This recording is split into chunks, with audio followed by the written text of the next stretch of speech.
Salut les voyageurs et bienvenue sur Explorama. Je suis Nico, votre guide, et aujourd'hui je vous emmène à la découverte d'un pays fascinant, riche en histoire, en culture, en paysages à couper le souffle. C'est le Maroc, vous l'avez lu dans le titre. Attachez vos ceintures imaginaires, on est parti. Le Maroc, c'est l'une des destinations préférées des touristes occidentaux et particulièrement français dans le monde arabe.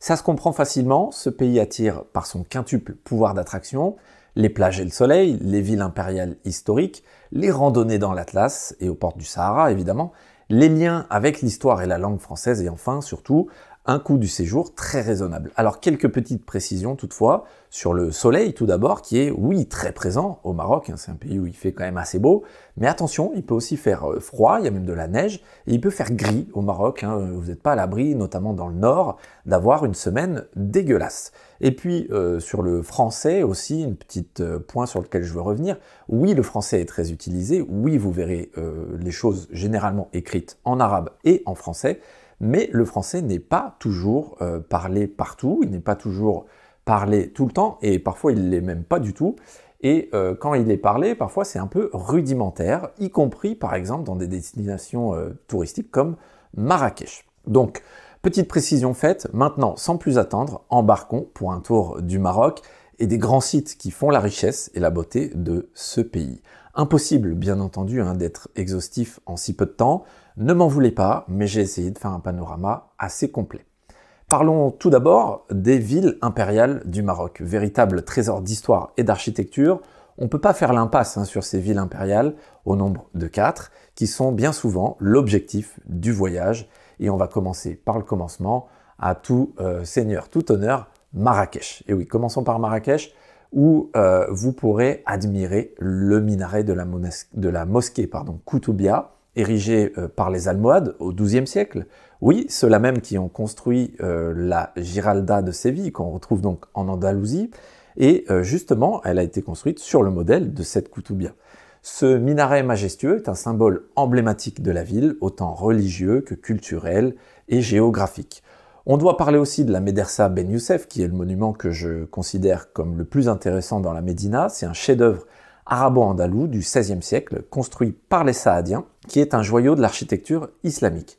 Dans la Casbah, ancienne forteresse royale, on pourra découvrir le mausolée des tombeaux saadiens, justement, des sépultures historiques magnifiquement ornées, tombées dans l'oubli, puis redécouverts en 1917, construit par le sultan Al-Mansour, tout comme le palais El-Badi voisin, un grand palais exotique en ruine. Dans le registre des palais, impossible de ne pas parler du palais Baïa, le plus beau de la ville, de style arabo-andalou, qui n'est pas sans rappeler un petit peu l'Alhambra de Grenade, même si bon, il faut nuancer, ouais, t'as compris. Quand on parle de Marrakech, en général, on parle de la Médina, la vieille ville. C'est un véritable labyrinthe de ruelles classé au patrimoine mondial de l'UNESCO, où il est à la fois facile de se perdre et facile de s'émerveiller. C'est là où notamment vous trouverez les fameux souks de Marrakech, qui sont très très grands, qui sont une plongée dans l'Orient, comme vous pouvez l'imaginer, à la fois exotique, fascinant, et on va pas se mentir, c'est un peu bordélique aussi. Pour se reposer de cette ambiance survoltée, il y a des jardins à Marrakech, des magnifiques jardins. Par exemple, le jardin de la Ménara, qui est bien connu, avec ses belles vues, notamment sur l'Atlas. Alors pour le reste, c'est un peu moins intéressant, on y va surtout pour la vue. Mais il y a aussi et surtout le jardin Majorelle, ancienne propriété d'Yves Saint-Laurent, qui offre un véritable oasis de tranquillité et de beauté au cœur de la ville. Ce dernier, le jardin Majorelle, est certainement le site touristique majeur de la ville, mais ne vous faites pas avoir comme moi, il faut réserver son billet d'entrée sur internet avant de s'y rendre. Site touristique majeur, oui, mais c'est sans compter sur la place Djemma El Fna, qui lui vole peut-être la vedette.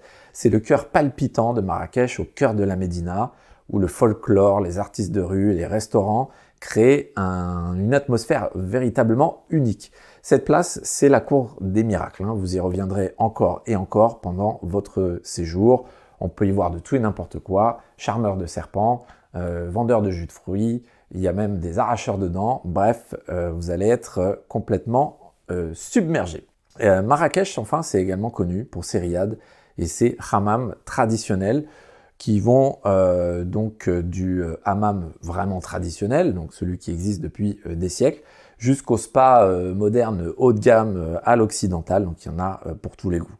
La liste d'adresses ne cesse de s'allonger d'ailleurs, faisant de cette ville un véritable havre de luxe et de détente, même si, contrairement à une idée reçue, la ville reste très populaire et traditionnelle. On quitte Marrakech et on met le cap sur Fès, qui est la première capitale impériale et qui est l'autre poids lourd du tourisme marocain. Mais les deux villes sont très différentes. Fès, elle est plus brute, si je peux dire. Elle est plus intense aussi, peut-être un peu moins facile d'accès pour les voyageurs qui découvrent le Maroc pour la première fois. Ce qu'on vient voir à Fès, c'est avant tout la médina de Fès El Bali, cette vieille ville qui est la plus grande du pays avec près de 10 000 ruelles. 10 000 ruelles qui n'ont aucun plan logique, donc vous allez vous perdre lamentablement dedans, et qui est un véritable voyage dans le temps. À Fès, vous pouvez plonger vraiment dans une ville orientale du Moyen-Âge. Alors évidemment, à l'époque moderne, ne me faites pas dire ce que j'ai pas dit, mais bon, tu comprends l'idée. La ville abrite notamment la Zaouïa de Moulay Idriss, qui est un lieu de recueillement et de dévotion. Alors une Zaouïa, c'est quoi? C'est une congrégation de croyants qui va se regrouper autour d'un marabout, donc un saint musulman, dans une sorte de mosquée entièrement dédiée à ce saint, mais qui n'est pas une mosquée. Voilà, j'espère que vous avez compris. Les fondouks sont également bien présents à Fès, sont ces anciens caravansérails qui témoignent de l'histoire commerciale de la ville. Alors c'était d'anciens lieux d'accueil pour les commerçants itinérants, où ils pouvaient dormir, se restaurer, et surtout stocker et vendre leurs marchandises. Aujourd'hui on a les hôtels Ibis, et bien avant il y avait les fondouks. Voilà. À savoir que les Zaouïas, les fondouks, tout ça, on en retrouve aussi à Marrakech, mais c'est vrai qu'il y a ce côté un peu plus exotique à Fès. Aujourd'hui, on va voir également à Fès les palais et les jardins de style andalou, qui sont magnifiques et qui sont aussi l'une des marques de fabrique de cette ville et reflètent le riche héritage culturel de Fès.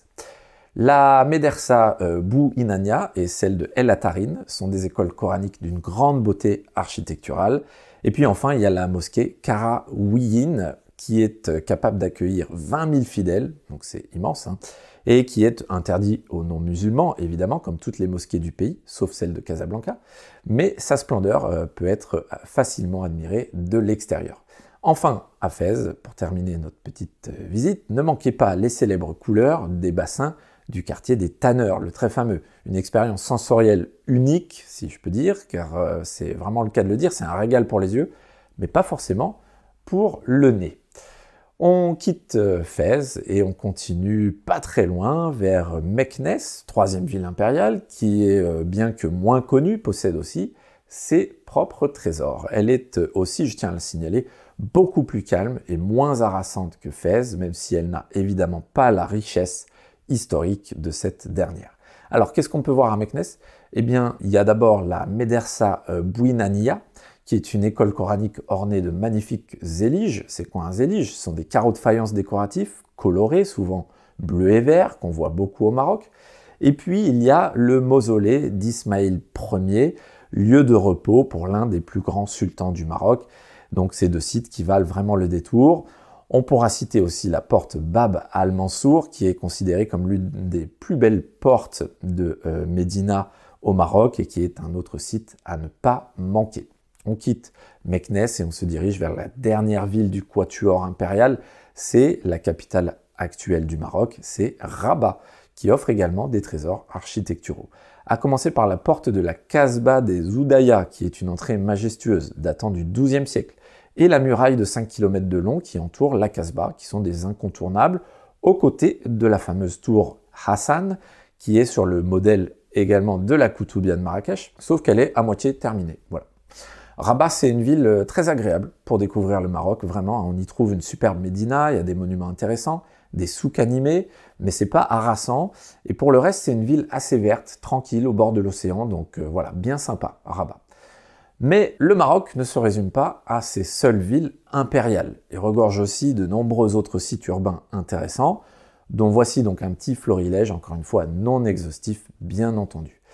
Ne manquez pas tout d'abord Safi pour son riba, qui est un couvent fortifié, et ses fortifications portugaises. Il y a aussi Casablanca, évidemment, ville bien connue, qui vous étonnera avec sa médina assez pittoresque, ses maisons art déco, ses immeubles art déco. Il y a un bon patrimoine de style art déco à Casablanca.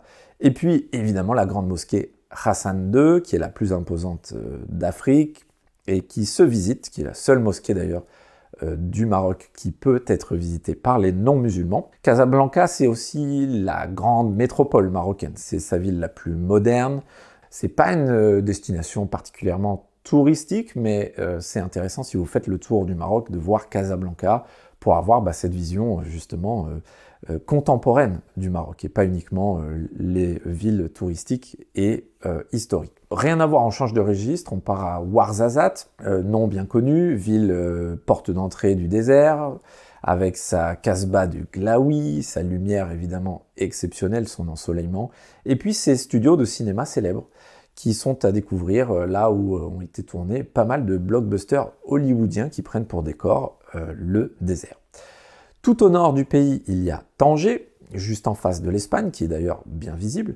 Tanger, c'est une ancienne ville internationale qui a une aura de mystère, je dirais, qu'on va visiter pour sa vieille ville et sa casbah.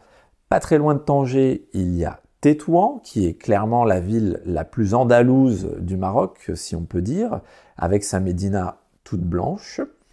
Beaucoup plus au sud, sur la côte atlantique, on trouve aussi Essaouira, l'ancienne Mogador, ville blanche fortifiée tracée au cordeau par un ingénieur français du nom de Cornu au XVIIIe siècle, qui est aussi une belle destination, et un lieu un peu bohème, recherché par les artistes et les créateurs de tout horizon.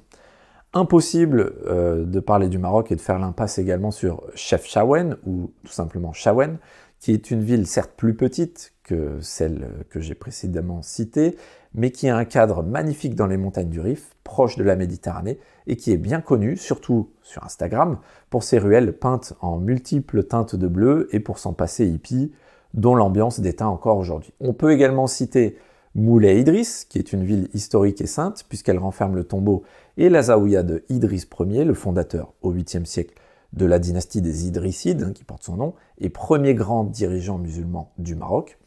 Enfin, on ne peut pas faire l'impasse sur Volubilis, qui n'est pas une ville, mais un site archéologique romain, avec des ruines très bien conservées, dont un arc de triomphe du IIIe siècle, construit en l'honneur de l'empereur Caracalla, et qui est une visite incontournable dans la région de Fès et Meknès. Alors après avoir exploré les villes et les monuments, partons à la découverte des paysages spectaculaires, et il n'en manque pas, et des opportunités de balade que le Maroc a à offrir. Parlons tout d'abord des montagnes, puisque oui, le Maroc est un pays montagneux. On pense Maroc, on pense souvent au désert, mais en fait, c'est plutôt de la montagne, le Maroc. Il y a même de la neige en hiver, et pas qu'un peu, avec notamment une station de ski dans l'Atlas, qui est Oukaï Médène, près de Marrakech. Oui, on ne pense pas souvent à la neige et à Marrakech ensemble, pourtant, tout l'hiver, on peut voir les montagnes enneigées de l'Atlas de Marrakech, notamment avec une carte postale très connue depuis les jardins de la Ménara. Donc les montagnes du Maroc, elles découpent le pays grosso modo en deux, dans le sens de la hauteur.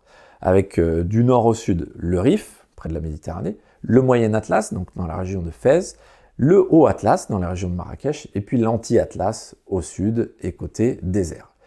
Le Rif occidental, donc tout d'abord, les montagnes qui bordent la Méditerranée, avec des pentes ardues, des vallées riantes, c'est un paradis pour les amoureux de la nature, c'est un endroit magnifique, mais c'est pas forcément évident de visiter. On peut viser certains sites touristiques, comme par exemple la grotte de Kef Tokhobeit, qui est le gouffre de montagne le plus profond d'Afrique, rien que ça. Le Rif oriental, donc la partie orientale de cette chaîne montagneuse, est plus doux et il ouvre sur l'Algérie. C'est une région qui est très rarement visitée, avec une grande ville qui s'appelle Oujda, mais où il y a assez peu de tourisme. Au sud du Rif, on arrive dans les trois diagonales de l'Atlas, qui est l'une des plus belles chaînes de montagnes d'Afrique, où se trouvent certainement les plus beaux paysages du Maroc. Au nord, il y a le Moyen Atlas, donc vers Fès et Meknès, qui est connu pour ses rivières, ses forêts de cèdres et de chênes, et ses stations de montagne, comme Midelt ou encore Ifrane, qui est un vrai petit village alpin. C'est assez incroyable, on s'y attend pas du tout, donc vraiment, je pense que vous n'êtes pas prêts. Au sud, il y a le Haut Atlas, donc vers Marrakech, et oui, on l'appelle Haut Atlas parce qu'il est plus élevé en altitude, et non pas parce qu'il est plus en haut, plus au nord. Bref, t'as compris. On y trouve notamment le sommet Toubkal, à 4167 mètres, c'est le point culminant du Maroc et de l'Afrique du Nord. Il attire les randonneurs du monde entier pour des treks qui vont de 1 à plusieurs jours. Il y a le mont Mgoun dans le même registre qui est à 4071 mètres, donc c'est pas mal non plus, hein, dans le Haut Atlas central, et qui, pareil, fait l'objet aussi de randonnées et de trek. Mais bon, que ceux qui ne veulent pas se lancer à l'assaut des hautes montagnes se rassurent, il y a aussi des coins beaucoup plus simples à explorer et tout aussi beaux. On peut citer la vallée des Aït Bouguemez avec ses falaises rouges, et aussi la très belle vallée des Roses, où on cultive évidemment des roses, qu'on peut voir en printemps, mais en toute saison, on peut aussi y voir des beaux villages berbères avec des casbahs. Dans les deux vallées, quoi qu'il arrive, vous aurez des paysages à couper le souffle. Enfin, tout au sud et côté désert, on trouve l'anti-Atlas avec la vallée du Dra, qui présente un décor grandiose qui nous amène progressivement vers le désert du Sahara et qui est ponctué de palmeraies, d'oasis, de gorges, très impressionnantes pour certaines, et de plantations de grenadiers et de figuiers. On peut aussi y voir les fameux Ksour, qui sont d'anciens villages fortifiés en pisé, donc tout rouge, ou un peu rose, selon votre niveau de daltonisme, et tout particulièrement le superbe Aït Ben Haddou, qui est de loin le plus connu, très photogénique, le plus touristique aussi, et qui a servi de décor à de nombreux films et séries, comme par exemple Gladiator. Passé l'anti-Atlas, on arrive à Zagora, porte d'entrée du Sahara, où vous pouvez entreprendre une randonnée chamelière. Comme son nom ne l'indique pas, c'est à dos de dromadaire, puisqu'il n'y a pas de chameaux au Maroc, il n'y a que des dromadaires.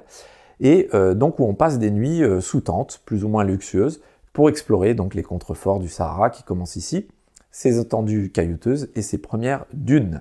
Les dunes, justement, les plus spectaculaires dans le coin, elles se trouvent à l'ergue de Chigaga. Donc un ergue, c'est un endroit où justement où il y a des dunes, hein, c'est un désert de sable.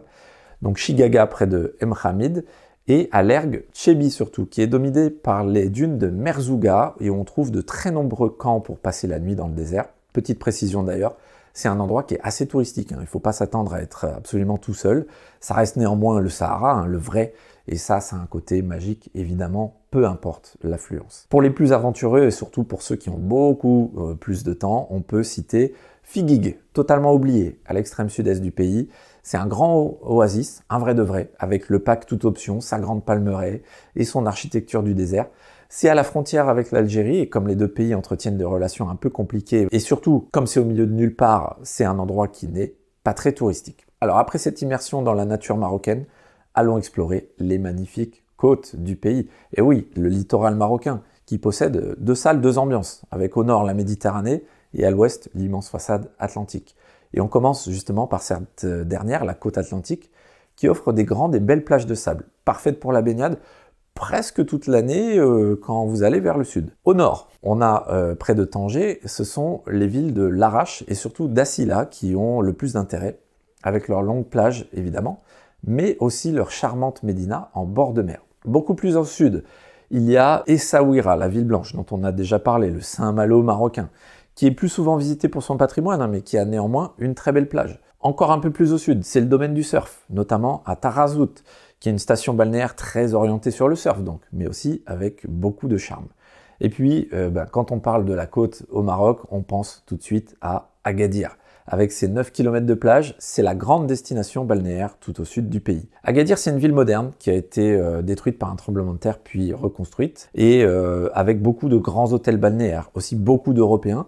Mais c'est pas que ça, il y a aussi un grand souk, et même une médina. C'est une reconstruction, certes, mais dans les règles de l'art. On peut citer aussi, près d'Agadir, le parc national de Souss Massa, qui a de l'intérêt, qui est entouré de dunes et qui est un repère pour les oiseaux rares. Passé Agadir, on entre dans une région qui se surnomme la plage blanche, donc vous savez à quoi vous attendre, hein. Une étendue de à peu près 50 km de côte, qui est notamment un paradis pour les surfeurs ou les pêcheurs, avec des sites comme Tiznit notamment, qui sont à découvrir. Et enfin, beaucoup plus au sud, dans la province du Sahara occidental, qui a une histoire contestée, on va trouver Dakhla, quasiment sur le tropique du Cancer, et donc avec un climat tropical, mais inutile d'attendre de la jungle. Ici, on n'est pas au Mexique, hein, ici c'est le désert du Sahara. Donc Dakhla, ce sont des plages désertiques. Ça s'est pas mal développé dernièrement, avec notamment la pratique du windsurf. C'est d'ailleurs un haut lieu de la discipline, Dakhla. Et aussi, et surtout, je pense à l'ouverture de liaisons aériennes directes depuis plusieurs endroits, dont Paris, par exemple, ce qui a considérablement augmenté le tourisme dans ce coin totalement isolé de tout, qui est à quand même 1500 km au sud de Marrakech. Allez, on repart tout au nord, sur la côte méditerranéenne, beaucoup plus découpée, avec des rivages rocheux et des villages de pêcheurs. Les plages ici sont beaucoup plus petites que sur la côte atlantique, on pouvait s'y attendre, hein, mais il y a moins de vent et l'eau y est plus chaude. Et oui. Parmi les sites principaux, il y a la station balnéaire de Los Ceima, qui est certainement la plus agréable de la côte. On a le cap des Trois Fourches, qui offre les paysages les plus pittoresques. Et puis, à la frontière algérienne, donc tout à l'est, il y a Saïdia, qui est une nouvelle station balnéaire, nouvelle entre guillemets, hein, qui propose une plage de sable de 15 km, donc c'est la plus grande du littoral nord, et une hôtellerie plutôt haut de gamme. Enfin, on ne peut pas ne pas parler de Ceuta et de Melilla, qui ne sont pas au Maroc. Et oui, puisque vous ne le saviez peut-être pas, mais il reste au Maroc 2 enclaves espagnoles sur la côte méditerranéenne. Donc ce sont ces 2 villes de Ceuta et Melilla, qui sont toutes les 2 intéressantes. Surtout Melilla, qui possède le plus grand patrimoine art déco d'Espagne après Barcelone. Et oui, rien que ça. Ce sont aussi 2 incongruités géographiques, hein, donc forcément intrigantes, puisque ce sont véritablement 2 villes profondément espagnoles, avec leurs bars à tapas, leurs Zara, leurs mango et tout le tralala. Bon, après, on n'est pas là pour faire de la géopolitique, donc vous en faites ce que vous voulez. Pour finir, parlons des riches traditions qui font la renommée du Maroc. Car oui, impossible de venir visiter ce magnifique pays sans parler de ses traditions, et notamment les moussem, qui sont des fêtes consacrées aux saints marabouts, qui se déroulent dans tout le pays. Il y en a des centaines. La Fantasia, qui est une compétition équestre spectaculaire, hein, où on fonce en ligne sur les chevaux et puis on tire donc de la poudre, tout en s'arrêtant net et tous en même temps. Donc c'est vraiment quelque chose d'assez, je le raconte très mal, hein, mais c'est très spectaculaire et très codifié. Et donc la Fantasia, c'est souvent le point culminant des moussem. Alors les moussem les plus connus, ce sont ceux de Moulay Abdellah, au sud de Casablanca, et de Moulay Idriss, dont on a déjà parlé, donc près de Meknès. Il y a aussi bien sûr au Maroc les riads. On y pense directement quand on pense à ce pays, à ces demeures traditionnelles avec leurs patios et leurs fontaines, un peu à l'andalouse, et qui sont un must hein, pour les visiteurs. Fès et Saouira sont célèbres pour leur magnifique riad, mais c'est vraiment véritablement à Marrakech, évidemment, qui tient la palme en la matière, où on trouve des riads parmi les plus sophistiqués. Au-delà de ça, le Maroc, c'est un pays passionnant, hein. Vous pouvez y découvrir la culture berbère. Il y a un tas d'artisanat, à commencer par le cuir, évidemment, auquel le pays a donné son nom, la maroquinerie. Il y a la culture sahraoui dans le sud, avec les habitants donc, du Sahara. La passion pour les pigeons voyageurs, ça c'est vraiment fascinant. Et puis bien sûr, la gastronomie, j'en ai pas encore parlé, mais ça va de soi. Les couscous, les tagines, les pâtisseries comme les cornes de gazelle. En bref, il y a de quoi faire. Bon, vous l'aurez compris, le Maroc c'est une destination aux multiples facettes qui offre à chacun une expérience unique. Que vous soyez passionné d'histoire, amateur de nature, adepte de la plage ou curieux des traditions, le Maroc a quelque chose pour vous. J'espère que cette découverte vous a apporté quelques informations ou répondu à vos questions. N'hésitez pas à vous abonner à la chaîne, à liker, à commenter. Bref, tout le package influenceur. Et puis je vous donne rendez-vous désormais chaque vendredi, ou presque, pour explorer ensemble une nouvelle destination sur notre belle planète. Salut!